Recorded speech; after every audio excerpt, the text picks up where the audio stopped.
It was spring, and for senior high school students in the small town of Winchester, Tennessee, that meant prom was coming up. Jason and his buddies, Tyler and Kenny, were chilling after school discussing their plans for the night. "So you guys planning on hooking up on prom night?" "I talked my brother into giving me his car. I'm gonna drive Sarah somewhere far and quiet. We'll have all the privacy we need." "What about you, Kenny?" "Me? I already have a go-to place. My aunt has this trailer in her backyard. She used to travel back in the days, but now she's pretty much settled.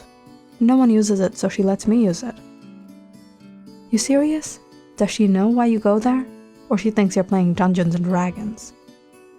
"Yeah, man. She knows how to keep a secret. All she ever told me was to play it safe." Lucky. Karen was ready for this man, but I just don't know where to take her. "Well, I heard there's an abandoned cabin by Twin Creeks Marina.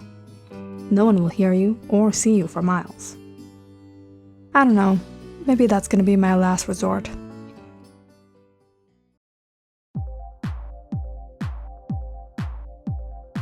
Two days later, on the night of prom, the friends all gathered after the party, ready to head off their ways, except Jason, who wasn't able to make any arrangements for the night.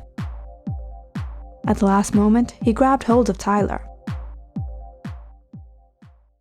"Dude, we've been friends for years. You gotta back me up this one night. It's great you're gonna make whoopee in your brother's car, but you gotta drop me and Karen off at the cabin by the creek. And on your way back, you have to pick us up, alright?" All right. Don't worry. I'm here for you. Just don't be late when I'm back." And so, Tyler and Sarah dropped off Jason and Karen by the creek before they went their way. The weather was chilly. There was a cool breeze in the air. "Come with me," Jason whispered. Blushing red in the moonlight, Karen followed him into the woods where they spotted the cabin. "It's really dark in here, Jason, and cold."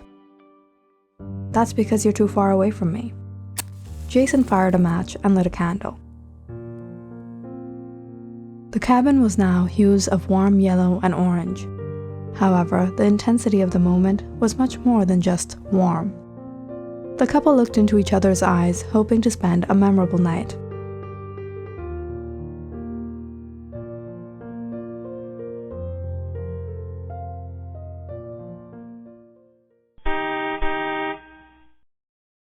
In about 2 hours, Tyler had dropped Sarah back home and returned to pick up Jason and Karen.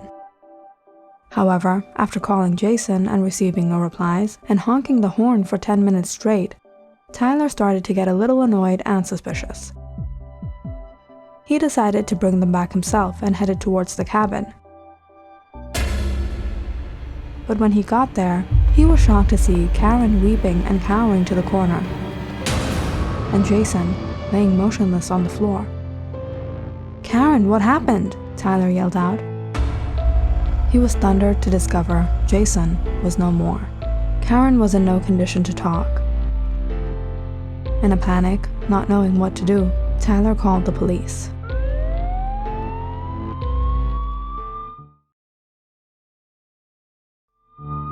"It's okay. You don't need to panic. Tell us what happened." "Jason and I came here to spend the night together. But at the last moment, I realized I wasn't ready for this. I trusted him, but he tried to take advantage of me and forced me when I refused him. It happened in the heat of the moment. I was only trying to defend myself. He tried to chase me and I fought back. It was an accident. I never imagined tonight would end like this." After speaking with Karen, the police took her to the hospital. After an examination, the doctors discovered proof of injury and force and confirmed that what Karen confessed was true. Her medical reports were evidence for it. Karen was allowed to go home, but this event had traumatized her. She had never expected that the man she loved would do something like this to her. Her friends came by to check up on her, but she was often heard weeping in her room. It was after this incident that strange things started to occur, one after the other, in the small town of Winchester. Ed and Tina were a young couple who were also graduating from the same local high school. It was on a Friday night, while Ed's parents were out of town, that Tina came over. It was the perfect chance, and the night went perfect. Just until Ed got into his car to drop Tina off home again. Who was that, Ed? What? Who? I thought I saw him, but Your parents didn't come back, did they? Not for a whole week. We have the house all to ourselves, babe. You don't need to be paranoid.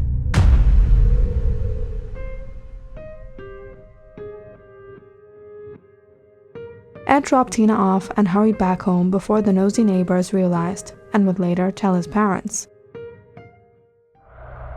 However, when driving back into his garage, he started to sense something was off. He slowly got out of his car and paced towards his backyard. He furrowed his brows, seeing a ghastly figure in the shadows. "Who are you?" he demanded to know.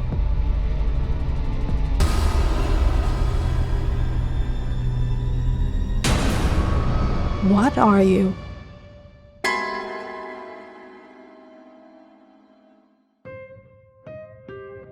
Ed was found lifeless in his backyard the next morning.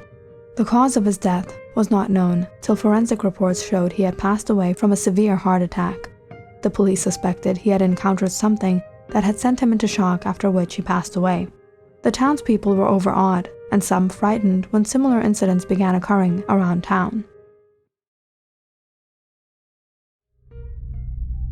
"Let's drive back towards town. I'm feeling a little scared out here." "Why, baby?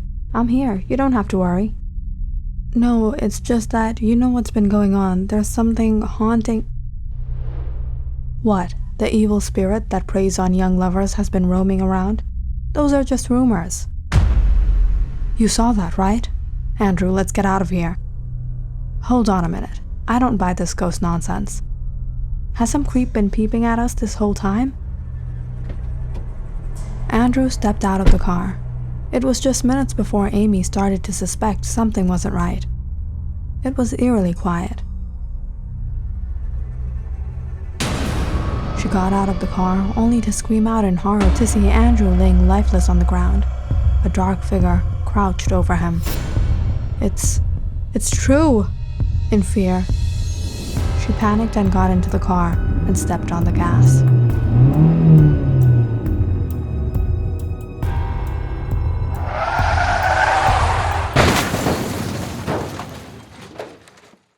Two days later, Andrew was discovered on a highway a little far from town, and Amy was found further down in the car that had crashed into the woods.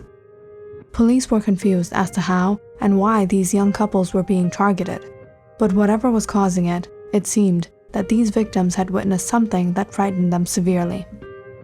The deaths didn't take a stop there. During the next week, 2 other men were found lifeless in their homes. Both their girlfriends claimed that they had been with them before the occurrence.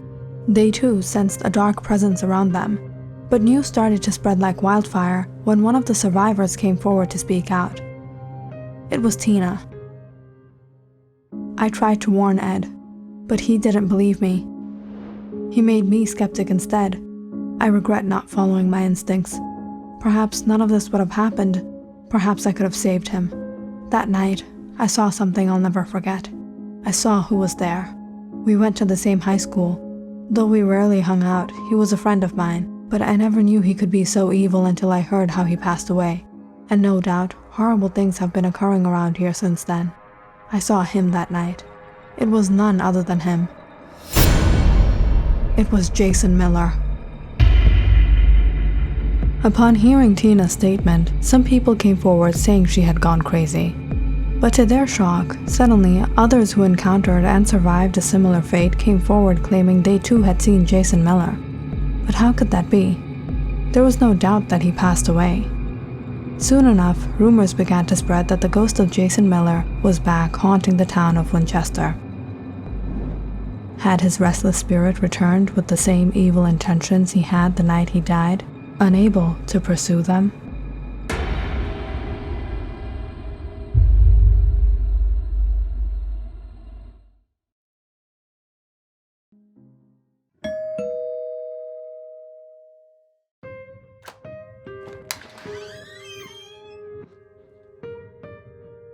Hello, is this the house of Tyler Williams?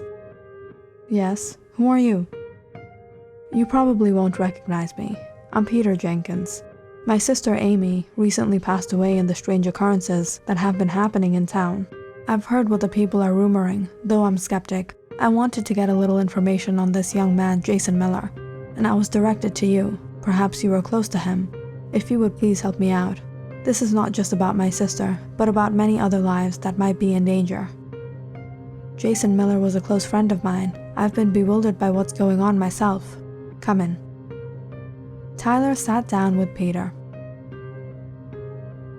He took out some pictures of Jason and showed him.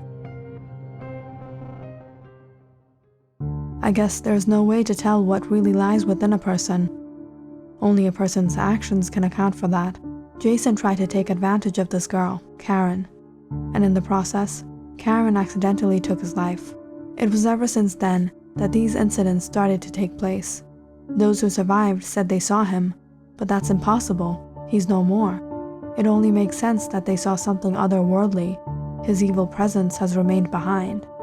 Where did this all occur? Here. Tyler took Peter to the abandoned cabin by the Twin Creeks Marina. Peter wanted to check the place out and stay overnight if need be. If Jason Miller's ghost was haunting the people of Winchester, Peter wanted proof of it himself. However, much of the night went by in silence before Tyler and Peter retired home. The next day, they went to meet Karen. Karen, this is Peter. I'm sure you've heard what's been going on. They say they've seen Jason's spirit. Peter's sister Amy was one of the victims. He's been trying to get to the bottom of this, but without your help, I don't think we can figure this on our own. Tell us what happened that night. Karen was quiet for a while before she spoke, still staring at the ground in shame. The moment he closed that cabin door, there was something about the way he was looking at me. It was purely menacing. The simplest things he did that night frightened me. His grip was unnerving. He pushed me around and started passing dirty comments. His true nature was exposed that night. I never expected his mind to be so filthy. Tyler suddenly interrupted. But Karen, I've known Jason. He was never like... Karen suddenly looked up at Tyler. She scowled at him. Tyler was taken aback by the rage in her eyes. Then you never knew him. I was there that night. I know what I experienced.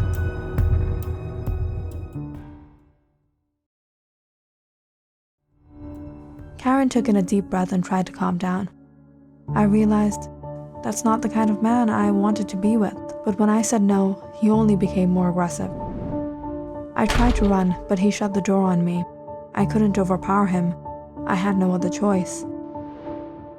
There were some logs over there. I hit him as hard as I could. He couldn't take the pain and backed away. I thought I would escape, but Jason became awfully quiet.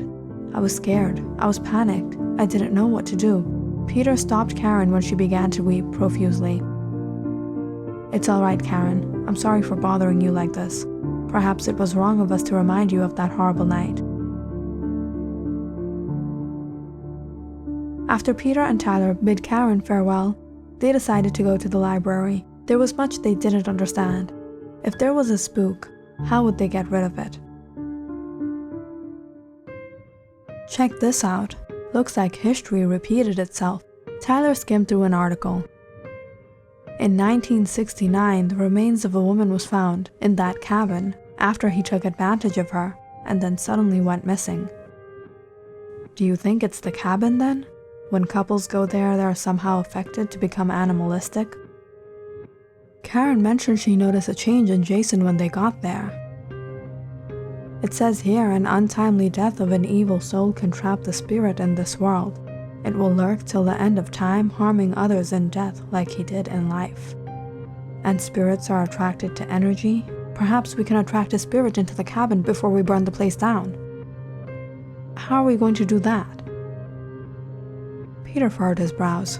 There's only one way. We'll bait him.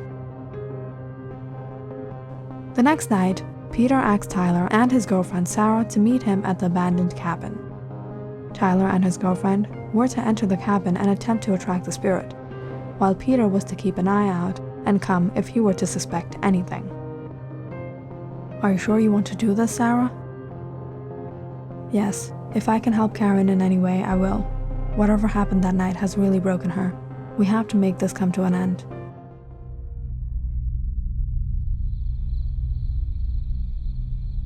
It was around 1 a.m. Sarah and Tyler lay in the cabin together. All they could hear were the crickets chirping. Do you think it was all a hoax? Maybe we're missing out on something.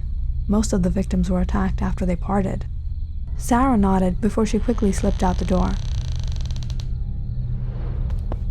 She ran to join Peter in the distance, when suddenly there was a noise in the cabin. Sarah stopped in her tracks and ran back.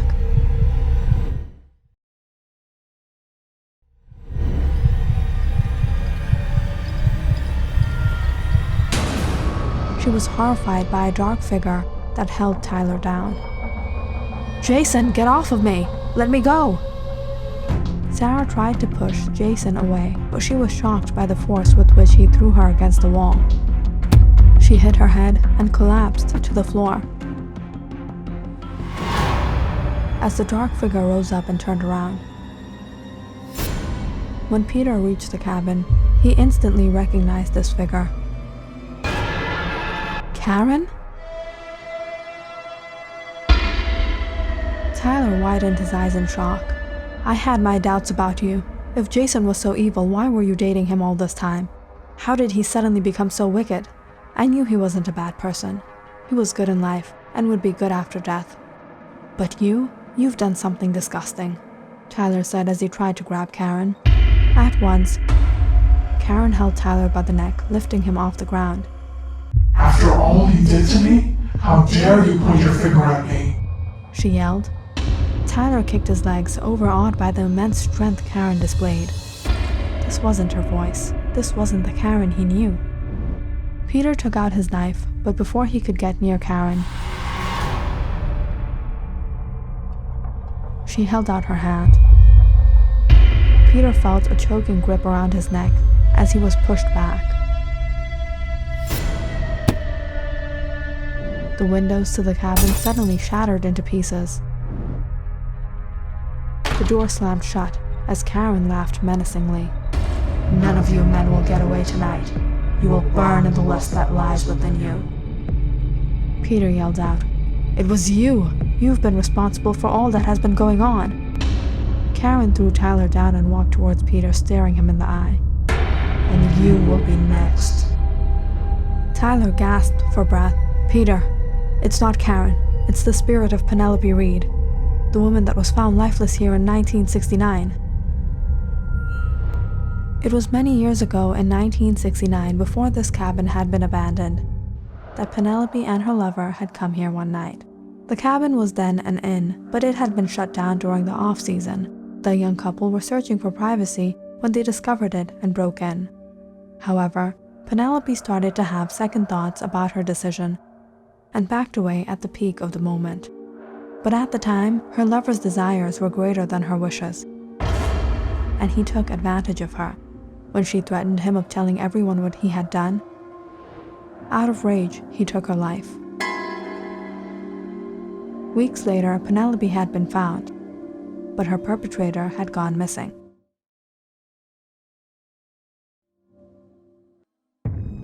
Years later, when Jason and Karen came to the cabin, they spent a memorable night together. Jason was a good boyfriend and a good soul, but as he lay with Karen, he was horrified, seeing a gruesome side of her that he had never seen before. Karen was the one to take his life, or rather Penelope took her revenge for what she had suffered. While Jason, petrified and grieved, didn't even defend himself against his love, Karen, who had become possessed by this vengeful spirit. Karen had both Peter and Tyler at her will. She increased her power on them by the second. "You've done nothing good by taking the lives of so many people. The young men you harmed were all innocent, while you were the guilty one." "Innocent? None of the men are innocent. I can see it in your eyes how you desire women." And what defense do you have against Amy? Not only did you not save anyone, you took the life of an innocent girl who had nothing to do with this. I did no such thing. She caused her own death. She drove into the trees herself. You cannot blame me for what I haven't done. I've only taken vengeance, the justice I deserve. You haven't avenged yourself. There's no difference between you and the person who did this to you.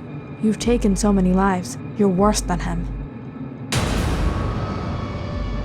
Penelope yelled out in rage. She couldn't control herself out of anger. Peter and Tyler fell to the floor, weak and injured.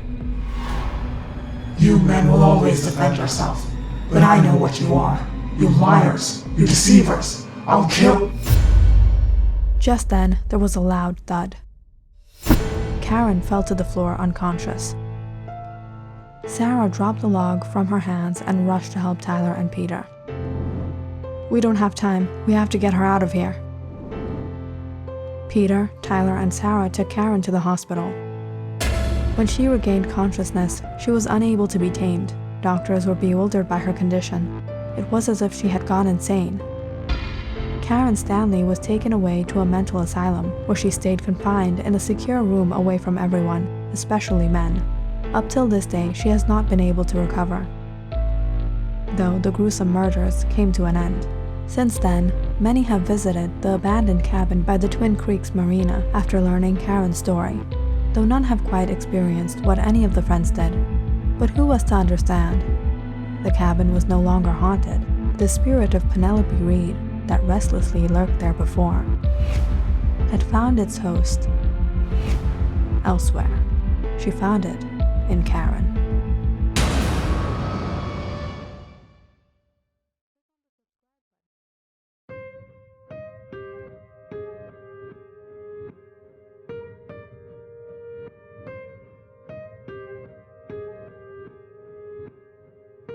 So according to Wayne, Thomas Nelson is the person I'm searching for. Professor Connery had been waiting for a letter from Wayne. He was searching for a certain man, and upon getting the information he needed from Wayne, he set out to Texas.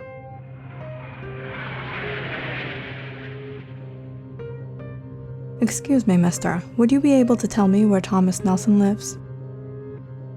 Thomas Nelson, that cranky old man, are you here from the old age home to take him? He's down by the lake in that broken trailer of his. You'll know it when you see him, that stinking old man. An old man leaning on his cane opened the door. He had a scowl on his face at the first sight of a new visitor. Who are you? I didn't invite anyone. Thomas Nelson? The man held his chest, coughing, choking over his words. Professor Connery went to hold him. Are you okay? I don't need any help. What are you here for? I only wish to speak with you. I don't have the time to talk to you fancy folk wearing suits and all. Get out of here, he said, shutting his trailer door. Professor Connery tried knocking the door once more and calling the old man, but it was of no use. He finally walked out to a nearby bench, wondering how he was going to get this man to talk, when suddenly a young woman approached him. Well, well, butter my cheeks and call me a biscuit. It need a wonder. What brings a handsome fellow like you to a place like this? Excuse me? What, you've never spoken to a country gal like me, have you? No, it's not like that. I've traveled all over the States. My name is Barbara. They call me Barbie around here. You? Connery. I was here to meet Thomas Nelson. But I can see he's not used to having visitors, and neither does anyone want to visit him. What's his story? I've been living here for a couple of years now, and boy, let me tell you, old man Tom is one nutcase. He's lost his job, he ain't got no money. I heard his wife kicked him out of his own house. You see that broken leg he has? That's 'cause his son don't care to raise his hands on him, and he ain't got any other family either. He's been living all alone since. He don't like speaking to nobody, don't like taking help from nobody. I hear him coughing all day. Old man's health is biting him in the A, but he don't even go to the doctor. Horrible life if you ask me, but what you gotta do with him? I've come to take him from here, perhaps to a place where he can finally solve his problems. Oh, bless your heart. It's hard to find do-gooders these days. But let me warn you, Tom ain't someone to listen. He's more stubborn than a mule. Over the next few days, Professor Connery returned to meet Thomas Nelson, but he refused to speak to him every time, often quite rudely. I told you to get out of here. I have nothing to do with you. Don't you have anything to do? 'Cause I don't have time to talk to nobody. What do you want from me? Why are you following me around? Well, Mr. Nelson, I don't want anything from you, but perhaps you can help someone both you and I know. Professor Connery took out a picture of a young woman and showed Thomas. Thomas snickered without even taking a good look. I don't know her, and I ain't got no time to help nobody. Then perhaps Paul Watson would be able to help. The look on Thomas's face suddenly darkened. He looked anxious. How did you know that name? How did you find me? Professor Connery folded his arms and looked at Thomas. I have my ways. What do you mean? What are you talking about? Who are you? Who am I is not what's important at the moment, but who you are and what you're trying to hide is. Nonsense. You don't know anything about me. Secrets don't last in this world, Paul Watson. Your life has been nothing but miserable, and perhaps it's simply because what goes around comes around. But there's a way you can better your life, by doing good, by assisting someone who needs your help. What do you want me to do? Come with me. There's someone you must meet at the Winchester Mental Asylum. The Winchester Mental Asylum was renowned through the States for its treatment for unusual patients. There was a division in which patients with strange, unexplainable, and unfortunately incurable conditions were admitted. Professor Connery, this could be very dangerous. No one is allowed to enter her cell without special precautions, especially men. Don't worry, Dr. Emma. Everything will be fine.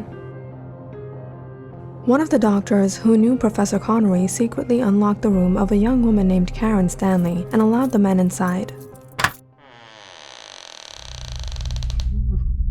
Karen was sitting to the corner of the room. Her hands and feet were chained. She was mumbling something under her breath. How do you expect me to help this insane girl? Paul scowled in dismay. Upon hearing his voice, Karen turned around. She suddenly became furious. With one pull, she twisted the chains off her hands and feet. Professor Connery let out a deep breath. It's only you who can. You filthy, wicked beast. Have you come to suffer to your end? Paul was shocked by the tone of her voice. He was horrified to see the rage in this girl's eyes. As soon as she lunged forward to attack him, Paul turned towards the door. Professor Connery stood in the way. Get out of the way. This girl is mad. Stop, Paul. Look at her. Look into her eyes. Perhaps you will recognize someone you knew as Penelope Reed.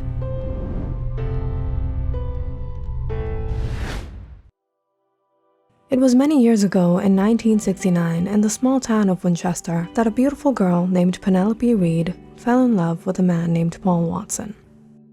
They first met when Paul came to Penelope's father's auto shop to get his car fixed. Penelope used to be her father's helper. She managed the car wash that was joined to the auto shop. And it was one day that the two met eyes. Penelope was only 18 at the time, and Paul was graduating college. But something between the two clicked, and turned out that Paul's car started to get dirty one way or the other, and he started making trips to the auto shop almost 3 or 4 times a week. This small love affair continued on to small tips he would give Penelope in which he would sneak in his love letters. And Penelope would sneak in hers through her long receipts from the long car washes every time. The relationship progressed and the two started meeting in privacy by the Twin Creeks, where lovers often went to sit by the waters and spend time together. Things started to get serious between them, and the two couldn't stay away from each other. It was one cool spring night. Penelope and Paul were near the creeks when things got a bit intimate between them. Paul convinced her that everything would be fine, and Penelope carelessly agreed. They both went into the woods where there was an inn. However, it was closed. No one was around, and no one would know if they just broke in for an hour or so. Penelope had never been with Paul in so much privacy. They had been alone before, but not in the middle of the woods, where no one was around to even hear them. Her parents didn't know where she was or who she was with. Penelope started to have second thoughts, and Paul, becoming more aggressive by the minute, started frightening her into thinking if she had taken the wrong decision. "Paul, I'm not ready for this yet." "What do you mean you're not ready for this yet? Do you even know how long I've waited? You can't do this to me." Paul became enraged upon Penelope's sudden refusal.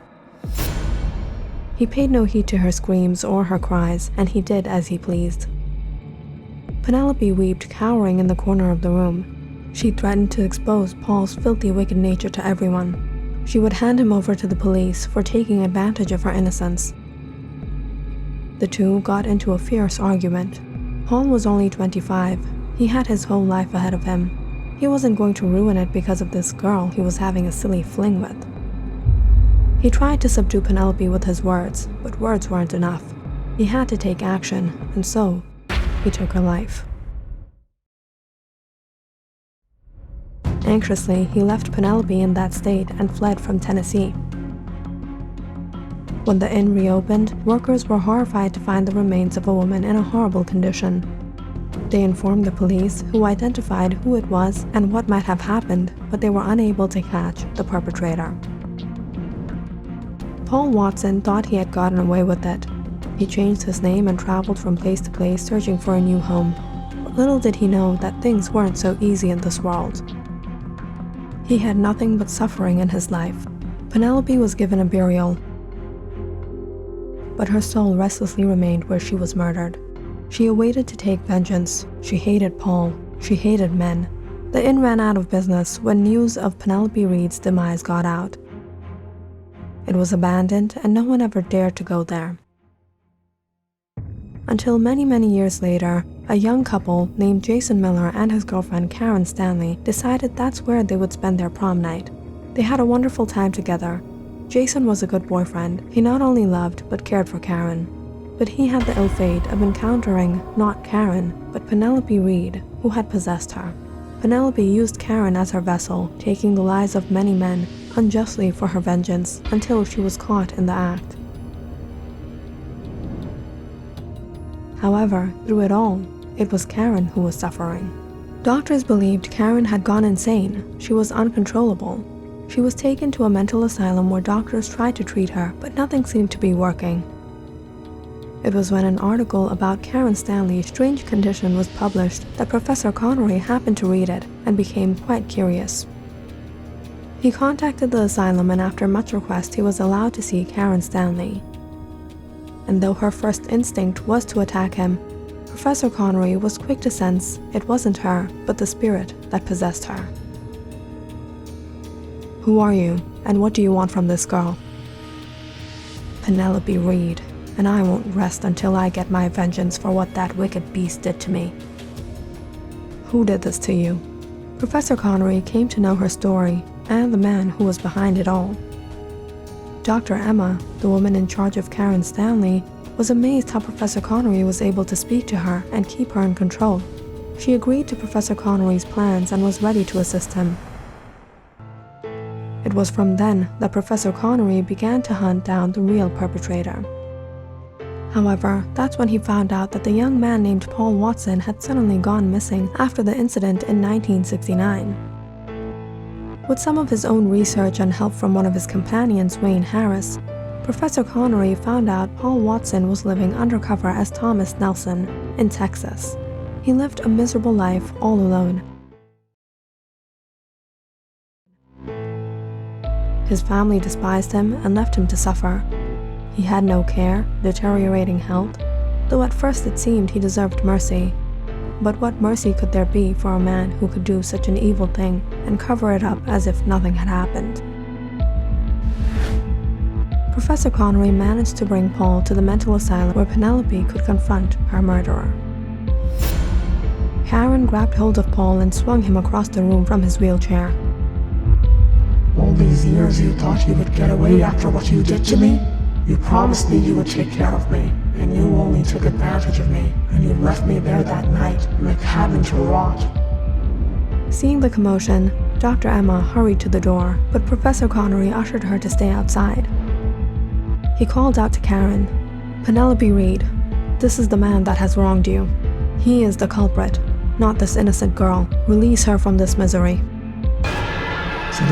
Today you will feel what I felt that night. Penelope, forgive me, I... It's too late for forgiveness, Paul. Now you will suffer.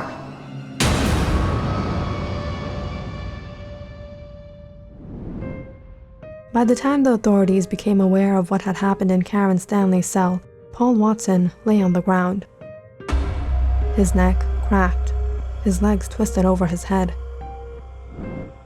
and Karen lay unconscious on the floor. We must get her help immediately. Karen was taken to the hospital, while the remains of what was assumed to be Thomas Nelson was taken to the forensic laboratory. Police were shocked to discover blood samples taken in 1969 from a crime scene matched with the current DNA of Paul Watson. After 51 years, the cold case of Penelope Reed was reopened. The murderer had been found. Dr. Emma, how is she now? Suddenly, Professor Connery heard a familiar voice. "Professor! Wayne, you're here. I see the strange case of Karen Stanley has come to an end. But Professor, when you brought this old man here, did you know the spirit within this girl would take his life? Did you know he was in danger?" Wayne, this young woman Penelope Reed had been suffering for so many years. And Paul Watson, had he really gotten away with it all? He too suffered through a horrible, miserable life. It was time both of them relieved themselves. And how can a wrongdoer relieve his soul without retribution? Now the both of them can finally rest in peace, and so can this innocent young girl, Karen, be relieved of the burden she was carrying. Indeed, Professor Connery, this is truly a miracle. Karen Stanley was one of the patients whom we almost lost hope for. We never thought she would return to her normal self. Her sudden recovery is absolutely astonishing. Thank you, Emma. Thank you, Wayne. This wouldn't have been possible without people like you. No, Professor Connery. The credit goes to you.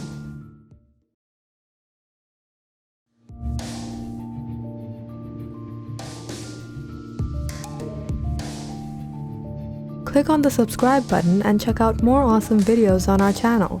And don't forget to press the bell icon because you know it's interesting.